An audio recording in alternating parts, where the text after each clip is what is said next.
नमस्कार प्यारे मित्रों, डी आर ब्रदर क्लासेस के इस यूट्यूब चैनल पर आप सभी मित्रों का बहुत बहुत स्वागत है। साथियों, हम मनोविज्ञान की कक्षा में आज पढ़ने वाले हैं किशोरावस्था और किशोरावस्था की जो विशेषताएं हैं और महत्वपूर्ण परिभाषाओं के बारे में।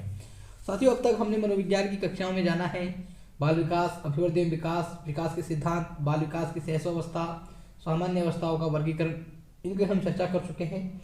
आप सभी साथियों को बाल्यावस्था की कक्षा इसलिए नहीं ली गई है क्योंकि बाल्यावस्था की कक्षा हमारे चैनल पर पहले ही अपलोड की जा चुकी है। आप प्ले लिस्ट में जाकर उस कक्षा को देख सकते हैं। तो साथियों, आज चर्चा करते हैं हम किशोरावस्था के बारे में।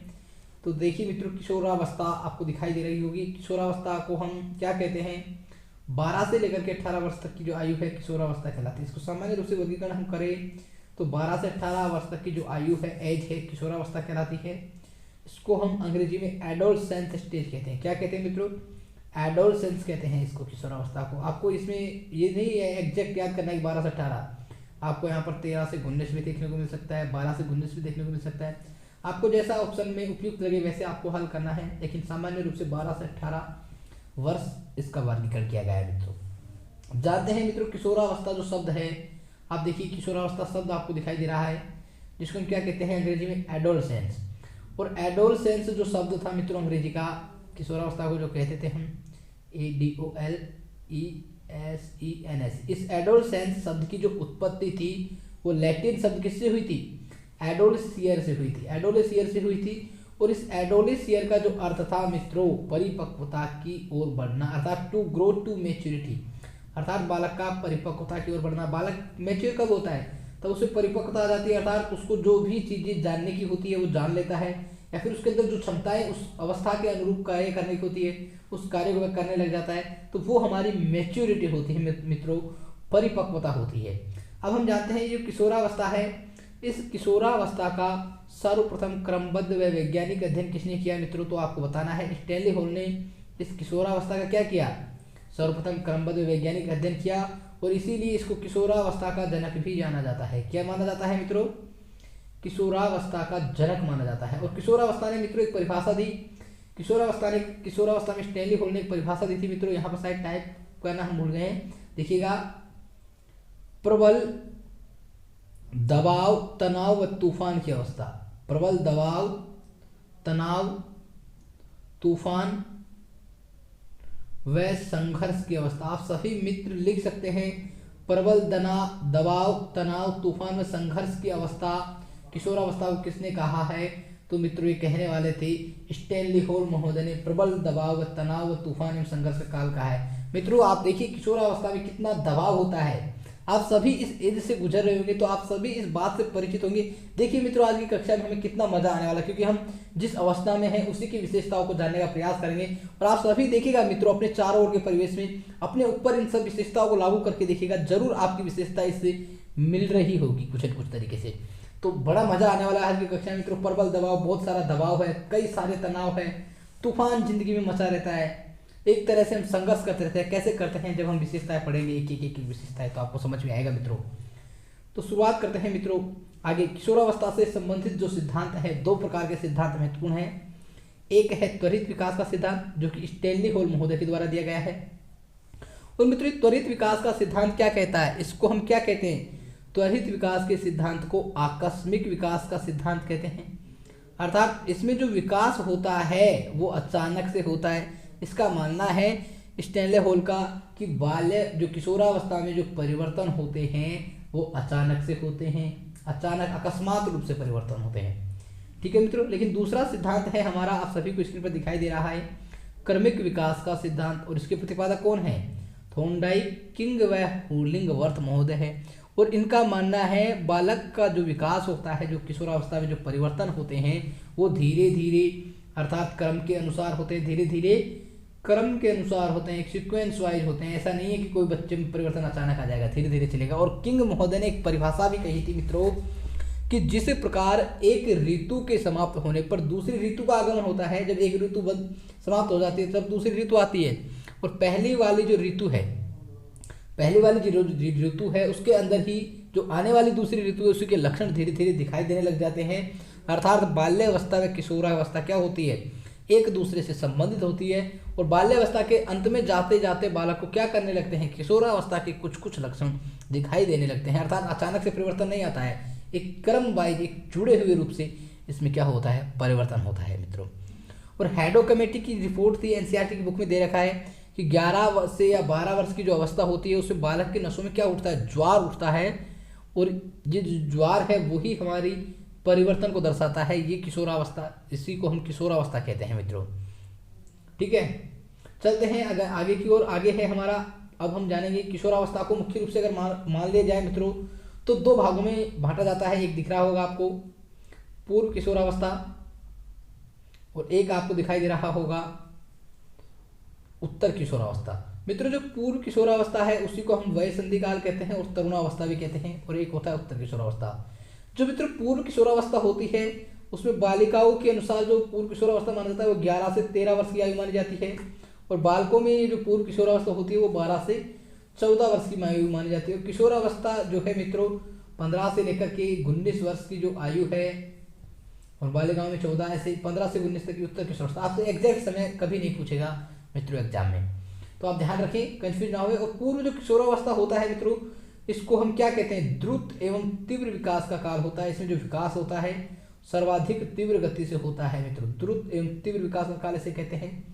तूफान व उलझन की अवस्था होती है मित्रों, इसमें जो बालक होता है अधिक तूफान इसकी जिंदगी में, मतलब तूफान आने से तात्पर्य मतलब तूफान उसने उसके विचारों से है, उसकी समस्याओं से है।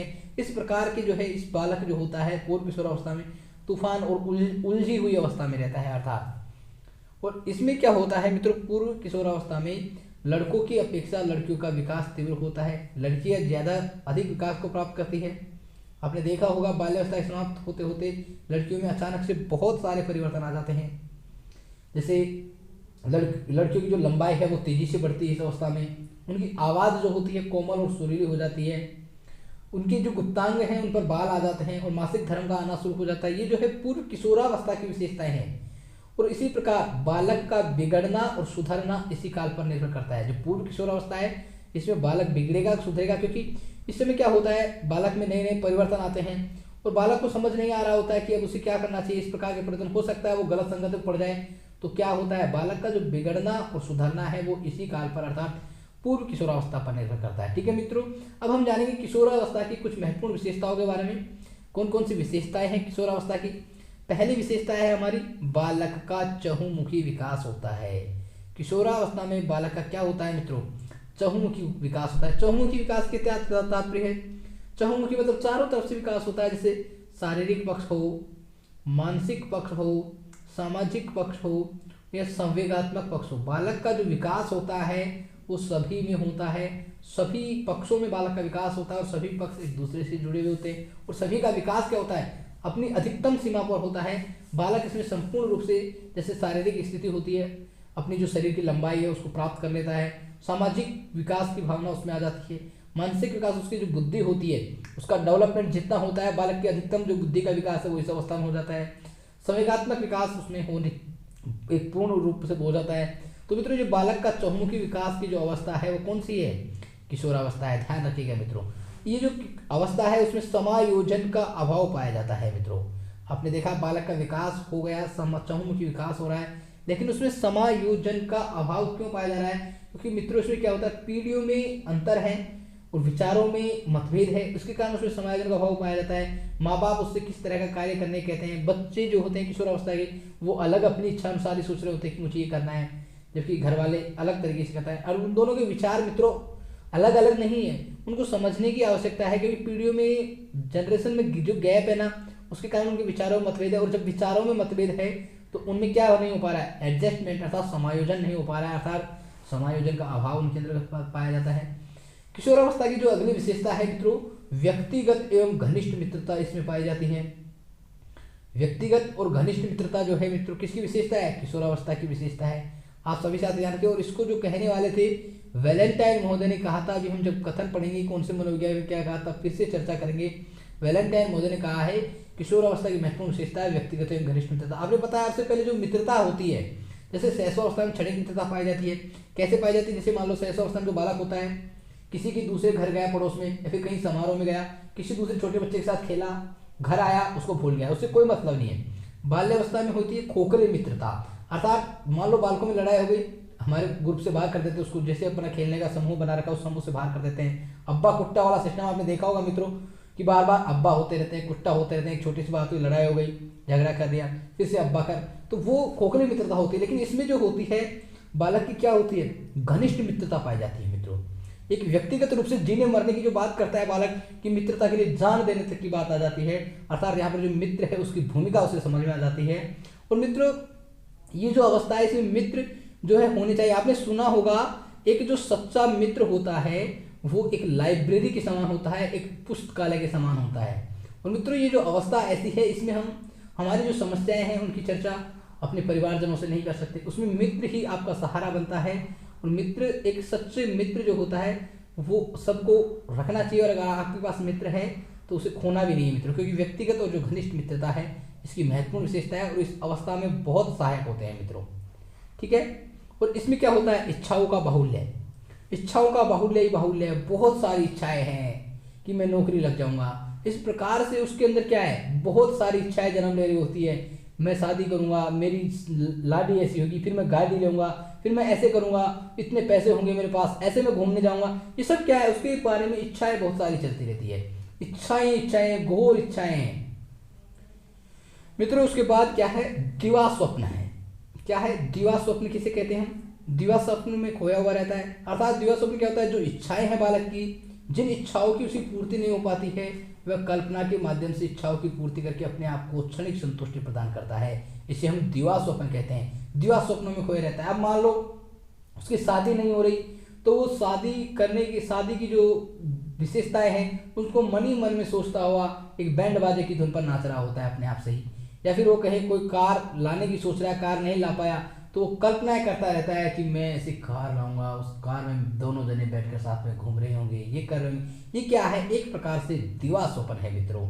जब इच्छा संतुष्ट नहीं होती है तो कल्पना के माध्यम से उस इच्छाओं की पूर्ति कर रहा होता है बालक।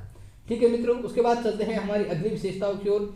अगली विशेषता है उलझन व अटपटी अवस्था। इसमें जो बालक होता है उलझा हुआ रहता है, समस्याओं में उलझा रहता है, अटपटी अवस्था इसे हम कहते हैं मित्रों।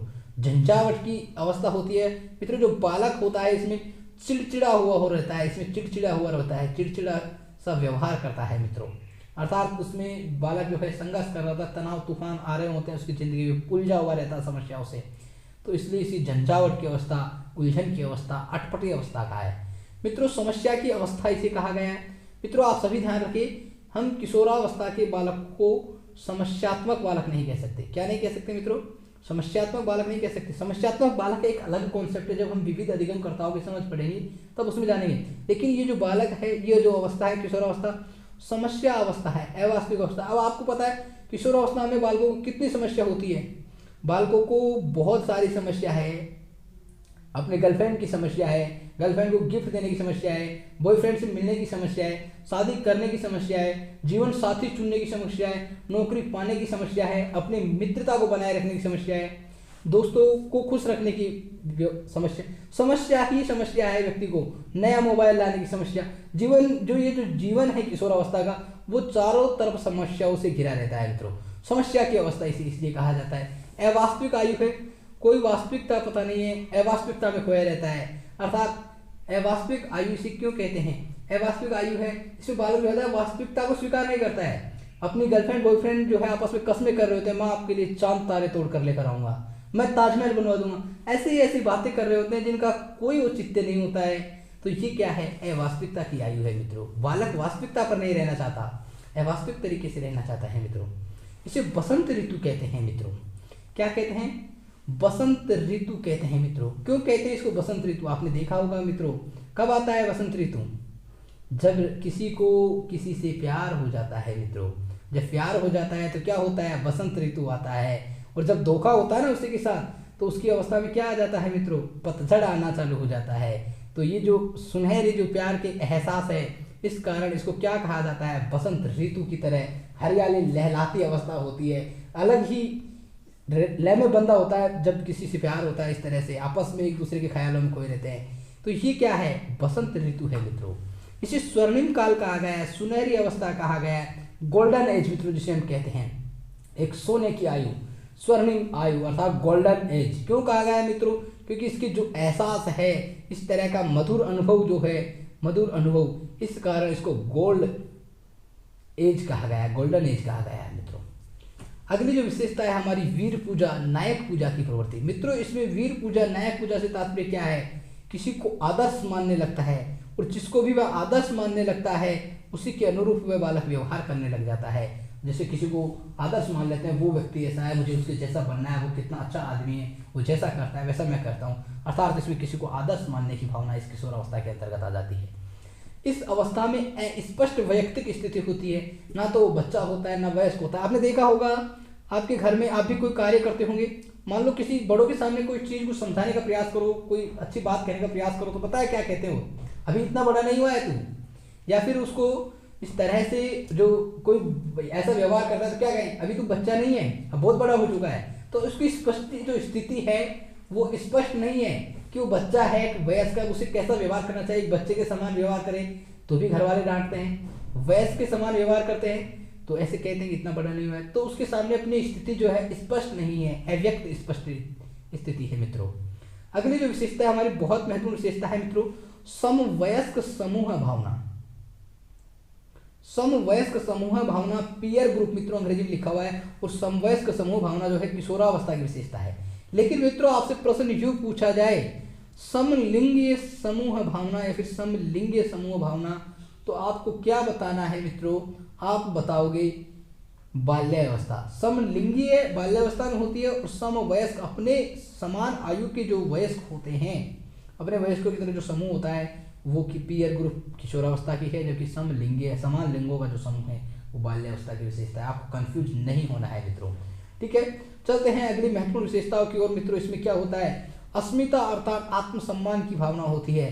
व्यक्ति को अपना आत्मसम्मान प्यारा लगने लगता है। अगर उससे कोई थोड़ा सा गुस्से में बोलता है तो वो भी गुस्सा करने लग जाता है मित्रों। अपना अपना आत्मसम्मान और बनाए रखते हैं मित्रों, और आत्मसम्मान अपने आप में व्यक्ति में होना भी चाहिए मित्रों। आत्मसम्मान के बिना जीवन जीना मैं तो कहूँगा बिल्कुल निरर्थक है। इसीलिए सभी साथी अपनी सेल्फ रेस्पेक्ट, आत्मसम्मान जरूर बना के रखें अपने जीवन में, अगर आप आगे जाना चाहते हो तो मित्रों। विशिष्टता की खोज का समय, इसमें बालक क्या है, विशिष्ट चीज़ों की खोज करने में लगा रहता है कि इस कार्य को कैसे किया जाए। कई सारे कार्य करता है, वो नए कार्य ढूंढने का प्रयास करता है, विशिष्टता की खोज करने लगता है। इसमें क्या होता है? व्यवसाय चुनाव की चिंता होती है मित्रों, कि उसे आगे लेकर भविष्य में क्या व्यवसाय करना है, क्या वह जीवन में करेगा, इसको लेकर उसकी चिंताएं बनी रहती हैं। सामाजिक स्वीकृति की अवस्था, अर्थात बालक जो भी कार्य करता है वो चाहता है कि समाज उसको स्वीकार्य करे, समाज उसको स्वीकृति प्रदान करे, अर्थात उसके अपने प्रत्येक कार्य को क्या चाहता है? समाज की स्वीकृति चाहता है, समाज स्वीकृति की अवस्था है। और मित्रों औपचारिक परिचालन की अवस्था, अब देखिए मित्रों ये बहुत इंपॉर्टेंट हो जाता है एग्जाम के दृष्टिकोण से, क्योंकि आपको पता है जीन पियाजे ने 4 अवस्थाएं बताई थी, और चौथी जो अवस्था थी औपचारिक परिचालन की अवस्था, फॉर्मल ऑपरेशनल स्टेज, ये जो है औपचारिक परिचालन की अवस्था पियाजे की चौथी अवस्था थी, जिसकी अवस्था थी 11 से 19 वर्ष। तो ये क्या है? किशोरावस्था से संबंधित है। और इसमें बालक क्या करता है? एब्स्ट्रैक्ट चिंतन, एब्स्ट्रैक्ट थिंकिंग अर्थात अमूर्त चिंतन जो बालक है करने लगता है, अर्थात निगमनात्मक जो चिंतन बालक की जो करने लगता है, अमूर्त चिंतन की अवस्था, वो इस किशोरावस्था को कहते हैं मित्रों। बालक आदर्शवाद बनाम यथार्थवाद पर कार्य करने लगता है। बालक क्या करता है इसमें मित्रों? बड़े बड़े आदर्शों की बात करता है, बड़ी बड़ी कल्पनाएं करता है, ऐसे नहीं ऐसे होना चाहिए। अपनी यथार्थ पर वो जीवन नहीं जीना चाहता, नहीं ये कार्य ऐसे होना चाहिए, नहीं वो वैसे, इस तरह के व्यू वो देने लगता है। आत्मनिर्भरता बनाम निर्भरता, मित्रों वो ऐसा देखने का प्रयास करता है कि जैसे वो खुद अपने आप पर आत्मनिर्भर हो गया हो, वो अपना खर्चा खुद चला रहा है, इस तरह से आत्मनिर्भर बनने का वो प्रयास करता है मित्रों, ठीक है। ये थी हमारी किशोरावस्था की बहुत ही महत्वपूर्ण विशेषताएं। और भी विशेषताएं हैं मित्रों, देखिएगा आप सभी को दिखाई दे रहा है सौंदर्य का उपासक। मित्रों इस अवस्था में जो किशोर होता है, किशोरी होते हैं, वो सुंदरता की ओर अट्रैक्टिव होते हैं, आकर्षित होते हैं मित्रों। जैसे कोई सुंदर व्यक्ति को देखते हैं, उनके प्रति उनका क्या होता है? अट्रैक्शन हो जाता है, आकर्षण हो जाता है। और विपरीत लिंग के प्रति भी मित्रों इसमें क्या पाया जाता है? आकर्षण पाया जाता है। जैसे ही इसमें जो विपरीत लिंगों के प्रति जो बालक बालिकाओं का जो प्रेम है इस अवस्था में पाया जाता है मित्रों, एक दूसरे के प्रति प्रेम की भावना विपरीत लिंगियों के प्रति। तो ये किशोर अवस्था की विशेषता है। सर्वाधिक काम प्रवृत्ति, मित्रों इसमें जो सेक्सुअल डिजायर है वो सबसे ज्यादा इस किशोरावस्था में पाई जाती है। रुचियों में परिवर्तन, बालक की जो रुचि होती है मित्रों जैसे इसमें जो रुचि में परिवर्तन है वो पूर्व किशोरावस्था की विशेषता है। जैसे किशोरावस्था में क्या होता है, बालक की जो रुचि होती है सिनेमा में हो जाती है, साहित्य में हो जाती है, खेल में, अलग अलग दृष्टिकोण से अलग अलग क्षेत्र में इनकी रुचियाँ विकसित हो जाती है। और स्ट्रिंग महोदय ने एक बात भी कही थी कि 15 वर्ष तक रुचियाँ बदलती रहती है और इसके बाद रुचि क्या हो जाती है, स्थिर हो जाती है। तो ये थी मित्रों हमारी किशोरावस्था की महत्वपूर्ण विशेषताएं। आशा करता हूँ आपको समझ आई होगी। आप सभी साथी एक बार इस वीडियो को शेयर जरूर करने, सभी साथियों के साथ जो भी समय कक्षा देख रहे हैं मित्रों, अगर आपको ये कक्षा अच्छी लग रही है तो लाइक कीजिए और कमेंट करके मुझे बताइएगा। अब हम जानते हैं किशोरावस्था के बारे में जो महत्वपूर्ण कथन कहे गए हैं, कौन से मनोवैज्ञानिक ने कौन कौन से कथन कहे, क्योंकि इससे प्रश्न भी परीक्षाओं में पूछे जाते हैं मित्रों। तो देखिएगा मित्रों किस किस ने क्या क्या कहा है। अभी हमने चर्चा की थी। वैलेंटाइन महोदय कहते हैं किशोरावस्था अपराध प्रवृत्ति की विकास का नाजुक समय है। किशोरावस्था में बालक जो होता है अपराध प्रवृत्ति का विकास होता है। इसमें बालक जो होता है अपराध की प्रवृत्ति का विकास उसके अंदर होने लग जाता है अपराध करने के लिए, क्योंकि वो समूह का निर्माण करता है और समूह में क्या करते हैं, वो अपराध करने लग जाते हैं। तो अपराध प्रवृत्ति की विकास का नाजुक समय किसने कहा है, वैलेंटाइन महोदय ने कहा है। और व्यक्तिगत व घनिष्ठ मित्रता किशोरावस्था की विशेषता है, ये भी वैलेंटाइन महोदय ने कहा है। तो आपको परिभाषा याद रखनी है मित्रों, क्योंकि एक स्टेटमेंट आपको 1 नंबर देखे जाएगा और एक न एक स्टेटमेंट परीक्षा में जरूर पूछा जाता है। तो आप जरूर जो महत्वपूर्ण स्टेटमेंट है, महत्वपूर्ण परिभाषाएं हैं, वो आपको यहाँ बताई जा रही है, आप उनको जरूर याद करें मित्रों। किलपैट्रिक महोदय ने क्या कहा है, किशोरावस्था जीवन का सबसे कठिन काल है। अब आपको नजर आ गया होगा मित्रों जीवन का सबसे कठिन काल क्यों है, क्योंकि व्यक्ति इसमें समस्याओं से घिरा रहता है, कई प्रकार की समस्याएं होती है व्यक्ति को, तो जीवन का सबसे कठिन काल है ही मित्रों। क्रो एंड क्रो, किशोर ही वर्तमान की शक्ति एवं भावी आशा को प्रस्तुत करता है। तो ये क्रो एंड क्रो ने कहा है कि किशोर जो होता है वर्तमान की जो शक्ति है और भावी जो उम्मीद है, अर्थात भविष्य जो है हमारा आज की युवाओं पर टिका हुआ है मित्रों। तो भावी जो आशा है हमारे देश को लेकर, तो वो हमारे इन युवाओं पर टिकी हुई है। किशोरी वर्तमान की शक्तियों भव्य आशा को किसने कहा, क्रो एंड क्रो ने कहा मित्रों। अब मित्रों कोल व ब्रुश की महत्वपूर्ण परिभाषा है। इन्होंने कहा है किशोरावस्था के आगमन का मुख्य चिन्ह संवेगात्मक विकास में तीव्र परिवर्तन है। आपसे पूछा जा सकता है मित्रों किशोरावस्था के आगमन का मुख्य चिन्ह क्या है, तो आप क्या बताओगे, तीव्र संवेगात्मक विकास परिवर्तन।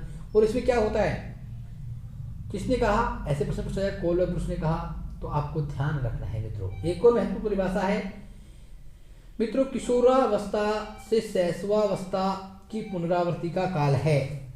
किशोरावस्था क्या है, शैशवावस्था की पुनरावृत्ति का काल। ये मित्रों किसने कहा, जोन्स महोदय ने कहा। आपको ध्यान रखना है, कई किताबों में रोज दिया हुआ मिलेगा मित्रों, लेकिन वो क्या है, गलत है। आप निश्चिंत रहें, ये प्रश्न परीक्षाओं में पूछा गया है और इसका आंसर जोन्स ही माना है। ठीक है मित्रों, तो जोन्स ने क्या कहा, शैशवावस्था की पुनरावृत्ति काल का है। एक और परिभाषा है कोल्स ने की, किशोर प्रौढ़ों को अपने मार्ग में बाधा समझता है। आप सभी ने देखा होगा मित्रों, किशोर प्रौढ़ों को क्या समझता है, ऐसा समझते हैं कि जो अपने जो बड़े व्यक्ति हैं वो उनके मार्ग में बाधा बन रहे हैं। तो ये क्या है, किशोरावस्था की परिभाषा है कोल्सनिक के अनुसार। तो आप सभी साथियों को कैसी लगी हमारी कक्षा, कमेंट बॉक्स में कमेंट करके जरूर बता दीजिएगा मित्रों, और एक बार शेयर जरूर कीजिएगा मित्रों। और आज की कक्षा हमारी यहीं समाप्त होती है, मिलेंगे फिर से अगली बेहतरीन कक्षा में। तब तक के लिए आप सभी साथियों को बहुत बहुत धन्यवाद। हंसते रहिएगा, मुस्कुराते रहिएगा और रीट भर्ती परीक्षा की तैयारी करते रहिएगा।